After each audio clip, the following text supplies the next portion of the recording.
Hello, everyone. Welcome to Make It Monday. We got a special one here, kind of by request, as I had quite a few questions about bobbins this past week. Hi, I'm Jim with Amy Sows. Welcome to Make It Monday. And this is kind of like a by request Make It Monday. And if you've been following me, you know that I was just in Nashville with the Original Sewing Quilt Expo.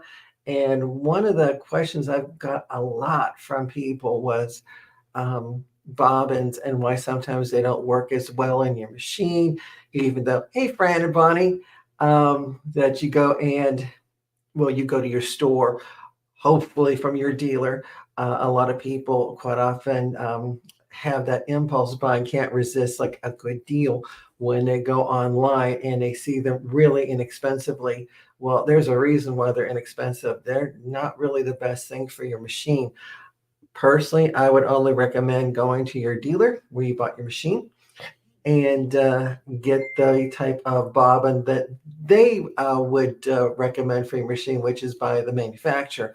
Reason for that, they're usually made under the best specifications to fit your machine, and you will always pretty much have a great result with your machine by using the factory bobbin.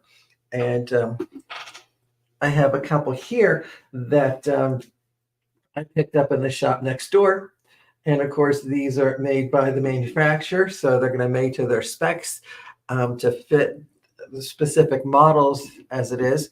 And so even on this one, how it even says like the size of it, etc. And a lot of them are now are getting quite big, like with the Bernina ones here. And of course, we have our Janome ones here that I just grabbed. Now these are made by the manufacturer. They're not made by a second or third party, so they will fit perfectly and perform well in your machine, provided you got the right type for your make and model. A lot of times we kind of just, like I said, may go online and grab something because it's a great deal. Hi, Donnelly. And we hope it works well. There's a reason, again, that I'm going to get into in a second, because when you buy a true brand manufactured bobbin, they're going to be under the highest specifications and they are going to perform well. One of the things too is when you get those knockoffs, they're not made, as you can see here, like the sideways view. A lot of times they're not made as thick as the top parts of the bobbin here are, and it's quite easily to mal shape them. Meaning, if you were to go and wind your bobbin, and I know this happened to me in the past when I was learning, and you go to wind your bobbin and you're doing it at top speed because you want to get it done right away, and you go to take the bobbin off the spindle and it's having a lot of resistance, or to the point where you actually force it off, even pulling off the bobbin spindle. Well, what that's telling me is that you wound the thread too fast, or fed it through the winding incorrectly, causing the thread to heat up. And quite often when you get polyester threads and they heat up, they stretch. And what happens is you're going to make that thread thinner, and it's going to put more yardage on that little bobbin than it was designed to do. And what happens is it starts to cool, it's going to expand and get larger. It's going to fill up that bobbin and actually force it out of shape, meaning it's going to go and make the sides wider and that little spindle shaft tighter. And that's why it's staying on that spindle and not wanting to come off, which means the only way to do it is to cut the thread to pull it off. And then you take that bobbin and you throw it out. Donna Lee has a good question. And she wanted to know, is it worth to buy a separate bobbin winder? Well, if you have a long arm, yes, and quite often they come with it. If you have a standalone embroidery machine and you're doing a lot of embroidery, it might. So that's going to be personal preference. Okay, Donnelly. So if your brand offers the actually get a separate bobbin winder, I may look into that. Again, I would discuss it with my dealer. I wouldn't shop with it online because a lot of times, even though it may look like it's the brand manufactured one, it could be like an off brand with a similar label looking. So I would trust my dealer to use what they would suggest. And I like what Sandy said. Um, Only use the original bobbins to assure great stitch out. That's really true, Sandy. Because again, if you get a third party one, it's not going to perform as well. Also, too, when you cause those bobbins to expand, even if you can't like kind of wedge it right off there and you think, I'll just put it in there, you probably know some resistance as it's trying to get into the bobbin case. And if not any resistance is going into the case or dropping it in, it actually is going to get taller. And it's going to probably interfere with the feeding of the bobbin thread the needle thread as it goes around. It has more resistance to go around. It's going to mess up your tension. So again, that's why it's really important to use a bobbin that's made by your manufacturer for your model. And of course, any questions, go to your dealer. That's why we shop at our dealer and not buy online. Perfect, Susie. Suji just asked if I was good, my thoughts on rewound bobbins, or I think what you meant was pre-wound. Okay, because that's what I got next. I went and picked up a pack of pre-wound bobbins.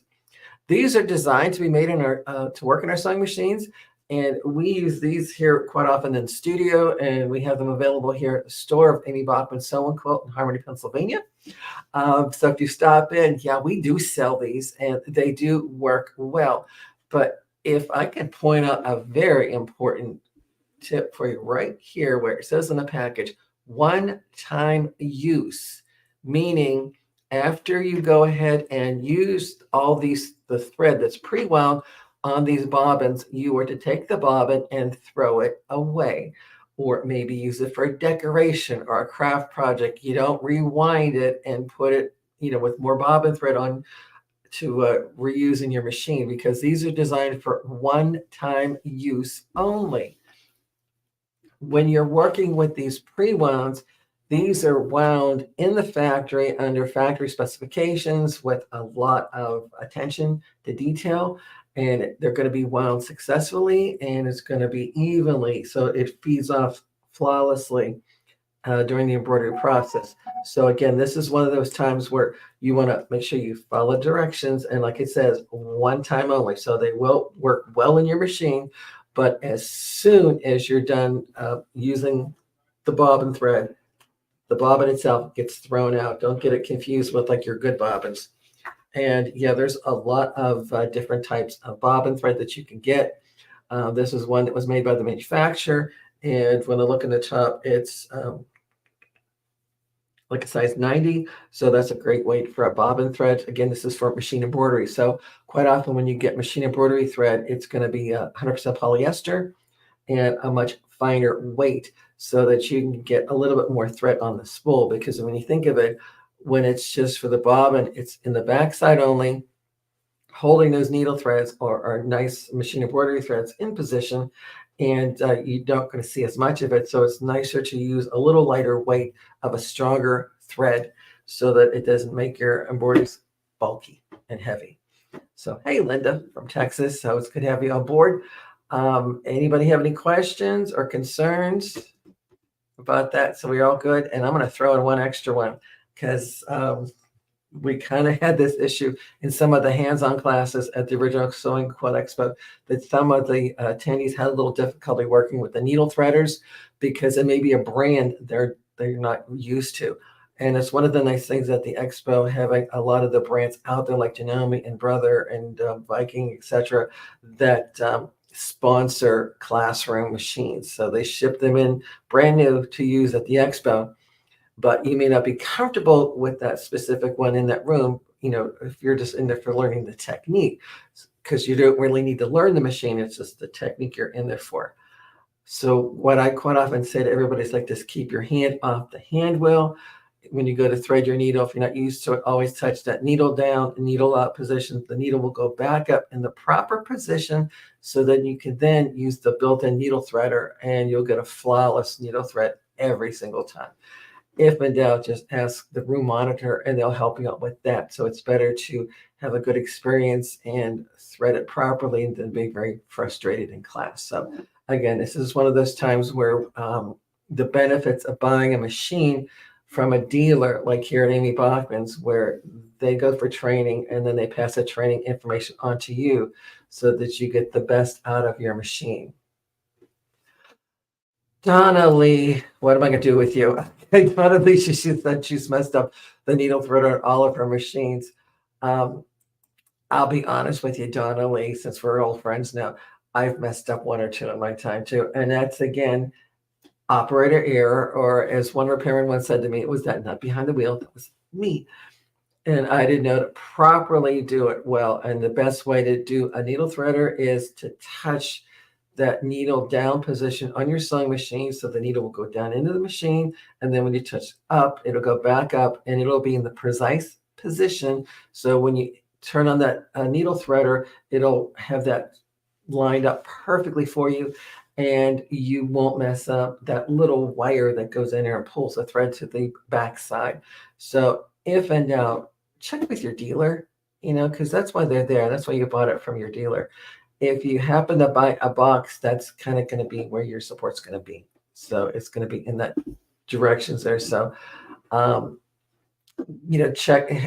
shop for a dealer first. That you can have. I always say you can have the best machine, the best software, the best serger, but if you don't know how to properly drive it, you don't have the best machine out there. So shop for a dealer, and then buy their brand. And yeah, I learned real quick on that button too. And like, I'm kind of with you, Barbara. I messed up my brother machine just once. So anytime like you get a new machine, it's like say a new brand or a new make or new model, it's a great opportunity to go and set up an appointment with your dealer to get your training on how to properly work all the buttons and features of your machine. Even if you had that brand before, there may be something new and different that they address it, just like with all the machines that they're coming out almost daily with new features on them. You do want to have a great relationship with your dealer so that they can train you on all the newest features and benefits of your machine so you can use them at the most optimum possibilities. Okay. Yes, Susie, I like my needle threader too, especially on some of my projects, and sometimes it doesn't always work, and that's me. But again, talk with your dealer, and I'm sure they'll be happy to help you with that. Okay, that being said, thank you for watching us today, and be sure to watch tonight, as Amy's going to have another guild meeting at 7 p.m. Eastern. And just go to Amy Sews or Amy Bachman Sew and Quilt. And if you're interested in the guild, there's information there where you could then download all the information, the link, etc., to have the live Zoom meeting for the guild at Amy Sews. That's always been fun. So again, it's another chance to go check out to see what the fun's all about. And then while you're there, if you like it, go ahead and sign up. Same thing with our monthly Serger Box and Scan and Cut Box subscriptions. You can check out the information there. And thanks everybody for your comments about the tips, etc. If you like that, I'm still on tour with the Original Sewing Quilt Expo. So you can go to sewingexpo.com and you can look me up to see what city I'll be in and what classes I have to offer. And hopefully I'll see you in class. So that being said, thank you so much for all your support at Amy Sews with our Makeup Monday and all our programs here. Be sure to go to the website, sign up for the newsletter to be well informed as to everything that's going on here at the store and as well as here at Amy Sews. So thanks for watching. And remember, the more you know, the more you sew. Take care.